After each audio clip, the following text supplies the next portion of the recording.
বাচ্চা দাদা বিরিয়ানি আসলাম কিন্তু আর হলো না। চলো আমরা এখন কলেজে।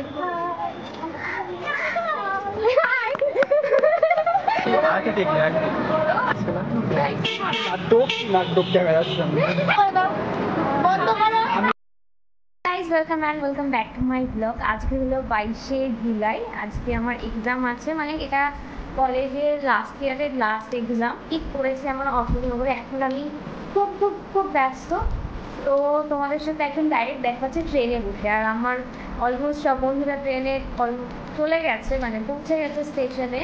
আমি লেট, আমি এখনো রেডিই হয়নি। আমি সাথে স্নান করে বেরিয়েছি, তাড়াতাড়ি রেডি হয়ে একদম দেখা হচ্ছে স্টেশনে। স্টেশনে এসেই আগে খাবার কিনলাম, কারণ আমি সকালে খেয়ে বেরোয়নি।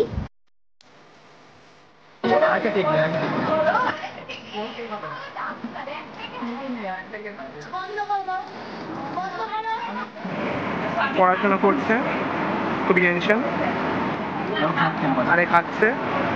রাজীবের লাইফে লোক না। তারপর দেখতে দেখতে ট্রেনও ছেড়ে দিয়েছিল, আর ছেলেদের সিট পড়েছিল হাবড়ায়, তাই আমরা বন্ধুরা মিলে হাবড়ায় নেমেছিলাম। আর আমাদের মধ্যে বেশিরভাগ লোকই আমরা সবাই টায়ার্ড ছিলাম, কারণ আমরা রাত জেগে ঘুরেছিলাম। যাই হোক, আমি হাবড়ায় নেমে আমরা একটা চায়ের দোকানে বসলাম 8 ঘন্টা মতো, দিয়ে অশোকনগর গেছিলাম। আর ওদিক থেকে ছেলেরা হাবড়া কলেজে চলে গেছিল। চলো আমরা এখন কলেজে।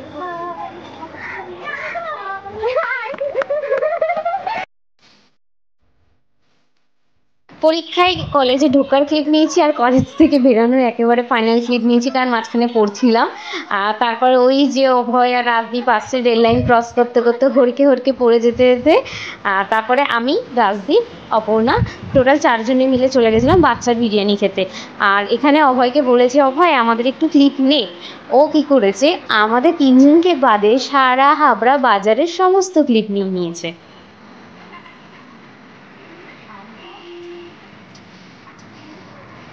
বাচ্চা দাদার বিরিয়ানি খেতে আসলাম কিন্তু আর হলো না। আউটলেটের কাজ এখনো কমপ্লিট হয়নি, তাই আমরা চলে গেছিলাম বিশালে। ওই দিন বাচ্চা বিরিয়ানি বন্ধ ছিল, বিশালে গিয়ে একটু কেনাকাটা করেছি। সবাই মোটামুটি কেনাকাটা করেছি। বিশালে মেয়েদের কালেকশন অ্যাভারেজ রেঞ্জের মধ্যেই ছিল, মানে খুব বেশিও ছিল না, খুব কমও ছিল না। ছেলেদেরও সেম সেম, কিন্তু মেয়েদের কালেকশনটা বেশি ভালো ছিল ছেলেদের থেকে। যেটা আমরা ভেবেছিলাম যে ছেলেদেরটা বেশি ভালো হবে, বাট হয়নি। আর এখানে আমরা শপিং টপিং করে সবাই দৌড়ে নিজে নেমে যাচ্ছি। কি কি কিনেছি সেগুলো আমি সব শর্টসে পোস্ট করে দিয়েছি। আমার কেনা কমপ্লিট। ওরা গেছে বিরিয়ানির দোকানে। ওরা আগে আগে গেছে, কারণ ওদের ট্রেন ধরতে হবে পরে। তো চলো আমি একা একা যাচ্ছি বিরিয়ানির দোকানে।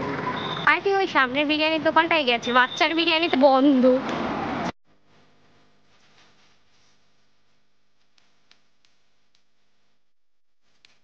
বিরিয়ানি খেয়ে চলে গেছিলাম অটো ধরে স্টেশনে। আর বিরিয়ানিটা ভালোই ছিল, ওটা বিশালের একদম অপোজিটেই ছিল।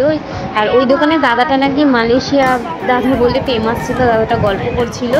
আর এদিকে যেতে যেতে আকাশটা এত সুন্দর লাগছিল, ভীষণই ভালো লাগছিল।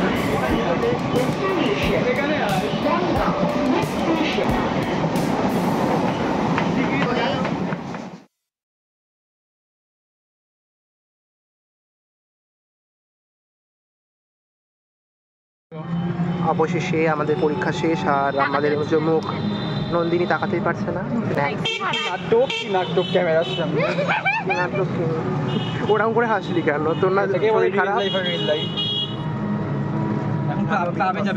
তারপরে চলে গেছিলাম আমি পড়াতে। সো আজকের ভিডিওটা এই অবধি, আবার দেখা হচ্ছে নেক্সট ভিডিওতে। Tata bye.